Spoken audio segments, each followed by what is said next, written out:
আপনারা আমার ভাইকে হয়তো সবাই দেখেছেন, যাত্রাবাড়িতে যে ছেলেটাকে তার বন্ধু টেনে নিয়ে যাচ্ছিল আর পুলিশ বারবার গুলি করতেছিল। প্রিয় সুশীল সমাজের ব্যক্তিগণ সকলে এখানে উপস্থিত আছেন, অন্তর্বর্তীকালীন সরকারের উপদেষ্টারা উপস্থিত আছেন। আমি সকলের কাছে একটাই প্রশ্ন রাখতে চাই। আমি সারা বাংলাদেশের শহীদদের নিয়ে কাজ করি, 500 শতাধিক শহীদ ফ্যামিলি আমার সাথে কানেক্টেড। তারা সকলেরই একটা প্রশ্ন, আদৌ কি আমরা স্বাধীন? আদৌ কি এই হত্যাকাণ্ডগুলোর বিচার হবে? যদি হয়, আজকে 5 মাসে আমরা কি দেখেছি? নিয়ার অ্যাবাউট 1000 মানুষ, মায়ের সন্তান মারা গেছে। একটা হত্যাকাণ্ডে যদি একটা পুলিশ জড়িত থাকে তাহলে 1000 পুলিশ গ্রেফতার হওয়ার কথা ছিল। একটা হত্যাকাণ্ডে যদি 2টা পুলিশ জড়িত থাকে 2000 পুলিশ গ্রেফতার হওয়ার কথা ছিল। এই পর্যন্ত কয়টা পুলিশ গ্রেফতার হয়েছে? আপনাদের কাছে আমি প্রশ্ন রেখে গেলাম। তাহলে কি আমি বলবো না আদৌ কি বিচার হবে? ছাত্রলীগের পোলাপাইনগুলো কি করেছে? হলগুলোতে থাকতে দেয়নি আমাদেরকে। মেসে গিয়ে থেকেছি, হলের আমরা ছাদে গিয়ে লুকাইছি, করিডোরে গিয়ে লুকাইছি। ছাত্রলীগের কেন্দ্রীয় কমিটির কয়জনকে গ্রেফতার করেছে? আপনাদের কাছে আমাদের প্রশ্ন, তাহলে এই যে বলে যে বিচার হবে, আমরা সেটার প্রগ্রেস কোথায় দেখতে পাচ্ছি? আপনাদের কাছে আমি এই প্রশ্নটাই রেখে গেলাম যে বিচার কি আদৌ হবে? এই পর্যন্ত 23টা পুলিশ গ্রেফতার করেছে।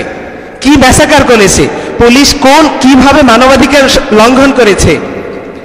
পুলিশের সিআরপিসি আইন, 144 ধারা আইন, কোনো আইনেই নাই এভাবে মায়ের সন্তানদেরকে গুলি করে পাখির মতো হত্যা করবে।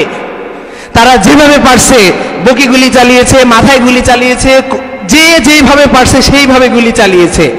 ইভেন যাদেরকে আন্তর্জাতিক অপরাধ ট্রাইব্যুনাল থেকে ওয়ারেন্ট করা আসামি, পুলিশের আইজিপি স্যারকেও যদি বলি, কমিশনার স্যারকে বলি, কমিশনার স্যারকে কি বলবো? উনি 1.5 হাত লম্বা লম্বা ভাষণ দেয় মানবাধিকারের পক্ষে।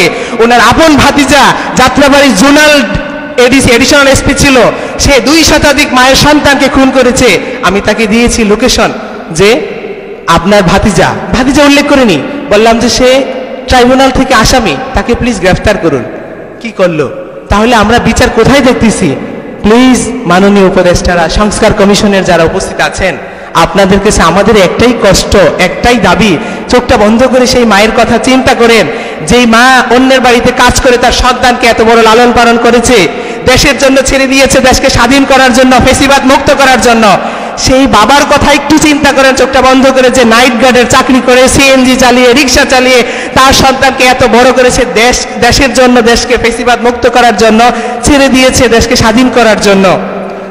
ওদের সংস্কার হবে, নির্বাচন হবে, কিন্তু বিচারের দিকে আপনারা একটু মনোযোগ দেন, বিচারের কথা বলেন।